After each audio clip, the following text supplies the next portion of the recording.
Welcome back to The Big Show. It's Alex Belfield talking to some of my favourite people, and one of my favourite comedians is Tim Vine. How are you? Very well. How are you? You exhaust me, let me be honest with you. Well, I'm sorry about that. I thought we were going to keep that private. I'll tell you what it is with you. You could start a conference with your head. You've got so much going on, haven't you? Well, no, I know. So I don't have a very busy sort of thought life. No, you're wrong. I sort of do it at certain points. I sort of think about jokes and things, and then I think about other things. I wander into the garden and look at spiders. You just said, by the way, I'm wrong. I can't remember a point in the past where I have been wrong. Are you sure about that? Well, I think, listen, I think you are wrong. But we've only met 3 times and never face to face, so it's hard to know. It is really, isn't it? Congratulations on your recent win of the funniest joke ever in the history of the world. I think that's what it was, wasn't it? It was something like that, yeah. And there was a piece in Private Eye about it taking the mickey, apparently, calling me Timothy Gag or something. Is he the funniest man ever? Or something, which I was quite proud of the fact that it was worth mentioning. Dare I say this, because I don't want to offend you early on, but I've watched a lot of you over the years, and frankly, that isn't your funniest joke. Well, I completely agree with you. Now, in this case, you're right. You're absolutely right. It wasn't the funniest joke in the show I was doing, but you know, I think what they did was they chose one joke and then the audience voted. So I don't know. I totally agree with you. I've got funnier ones in the act that I was doing. You know, when I start, I go manatees. Once the formality's over with. I mean, I think that's a funnier joke.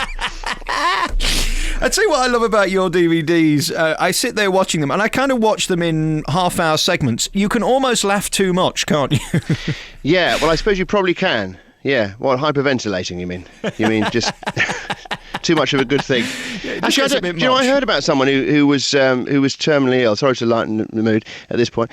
He was ill, and his doctor. This isn't a joke, by the way. This is true. His doctor said that he was, you know, that was it. He was going to die, and so he went home and he hired out all the Marx Brothers films, and he watched and laughed and laughed and laughed, and he found that 10 minutes of hearty laughter gave him 2 hours relief of pain. So I think it's possible to. I'm not sure you can laugh too much, really, unless you pull a rib. It's interesting. I mean, you seem to be a psychologist as much as a comedian with the way you talk about your humour, which is nice. Well, is that nice or just dull? I refuse to work in a coal mine. It's beneath me. I was going to say, could you try being funny a bit? We've got 15 minutes to fill here. Who are the people who inspired you? Because there aren't many who have that kind of Rolodex of gags like you. There's Doddy, I can think of. Bob Monkhouse had it. It's a certain skill, isn't it? One I greatly admire. Yeah, I don't know whether it's a... Yeah, I always think that I do lots of short jokes because I'm scared of waiting for the next laugh. So it's sort of, I didn't think to myself early on, right, short jokes are my thing. That's the way it turned out. So maybe although Doddy doesn't seem like a particularly nervous performer, does he? Or Bob Monkhouse didn't either. So maybe I did it for nerves and they did it for other reasons. Let's do a proper interview this time. What were you like as a child? Shorter. I remember the first thing my mum said to me when I was born. She said, I was expecting you. Do you know if you dangle a needle over a pregnant woman's stomach and it goes round and round, it means she's going to have a girl. And if it goes side to side, it means she's going to have a boy. And if it gets pulled downwards, it means she's going to have a magnet. Listen, you should interview me more often. I don't get laughed like this off an entire audience. No, you can't do this to me. I'm exhausted already. Let me try again. What were you like as a child? Well, I tell you what, I was very into the Muppets. So, well, my hands were. I used to do puppets and stuff. I used to do little puppet shows when I was about 10. So that was my kind of first interest in sort of showbiz, as it were, and entertaining people with little puppet shows. And then I wrote little plays when I was 12 and used to put them on at school and stuff. And then I got to my 20s, so it's no longer child. So you better ask me another question relating to child. Well, it's interesting about your funny bone. I'm a big fan of a gag man. I love a punchline. That seems to be out now. I'm glad that you haven't changed. Knock yourself out. There's a punchline. But you stick by it, don't you, doing this kind of act? Yeah, well, I've painted myself into a bit of a corner now. If people all turn up, if 700 people turn up to watch me and I come out and do contemporary dance, I think they're going to want their money back. I would actually pay good money to see that. What are your legs like, Tim Vine? Well, it's funny you should say that. I once did pantomime with Susan Hampshire, and she said I had very nice legs. She said they're very straight. Really? Yeah. Very nice. Are you going to be doing panto again? She's also into stilts. Yeah, I'm doing panto this year with Brian Blessed, so I've got the earplugs ready. Very nice. Why does he need to do all that? I thought you'd fallen off something there. I think that's the way he speaks, isn't it? His mouth is shaped in such a way it's made for volume. Where are you performing? Richmond Theatre. Very nice. You know, I remember I said to my mum, I said, I'm going to buy a theatre. She said, "Are you having me on?" I said, "I'll give you an audition, but I can't promise." I said, "I've just got a job in a bowling alley." She said, "Temping." I said, "No, it's a permanent job." Occasionally I am a victim of that because of the sort of jokes that I write, that they do get stolen, you know. Do you take it personally? No, I take it professionally. And personally. I don't know if you can take it personally. I mean, I used to get quite upset about that. How do you go down in the clubs? I mean, do you do the jongleurs and things like that? I don't do clubs so much now. No, I used to do some of that, but now I tend to do little tours. So in a way, it's easier because people have come along to see me, and in a way, it's harder because I've got to write an hour and 15 minutes or something each time I go out for it. You know. I worry about those clubs because they've actually got to pay attention and got to be able to hear you. There's a lot of heckling and stuff like that, and with the speed in which you deliver, that can get in the way, can't it? Mr. Pecan, Mr. Pistachio, Mr. Cashew, what are you, nuts? Yes, it can do. Yeah, but I found at the time I had a very, very tight 20-minute set. I mean, I struggle a bit now doing that now because it's those places are very much make me laugh. You know, the people sit there and they give you a look as if to say this better be. You know, so you've got to capture them straight away. But when you're doing that 4 or 5 nights a week, you get this very tight 20 minutes. I've got a joke book coming out, you know. I was just going to mention that. It's called the biggest ever Tim Vine joke book. Yes. And I'm just struggling with the picture on the front of it. That's me. Is that good for getting the ladies? A trumpet under my arm. Whatever you do, don't blow it. I've got deep vein trombonist. Is your face an aid or is that a disadvantage? I was born with that. My faith is where I keep my eyes, my nose, and my mouth. It's I don't know. I mean, are you looking at the same book as me? I've seen worse pictures of me. Well, I don't You've got know. it up the right way. You've got quite a nose, haven't you, for a start? Let's talk about that. I have got quite a nose. I used to be quite sensitive about that, but you'll be pleased to hear I'm not anymore. When I was at school, I was. Dr. Hook, what a guitarist. Mind you, he got through a lot of strings. Yeah, no, I mean, I don't think you have to be incredibly handsome. I've never had to defend my looks before. I knew this would be a first for you, this interview. I think it's good if you've got a bit of a funny look, isn't it? Well, it helps with comedy. Can we turn to the back page of the book? Yes. There's not much going on there in the frolic department, is there? Why have you got strands that are about 27 inches covering the rest of it? It's a very good point. It looks like a comb forward, doesn't it?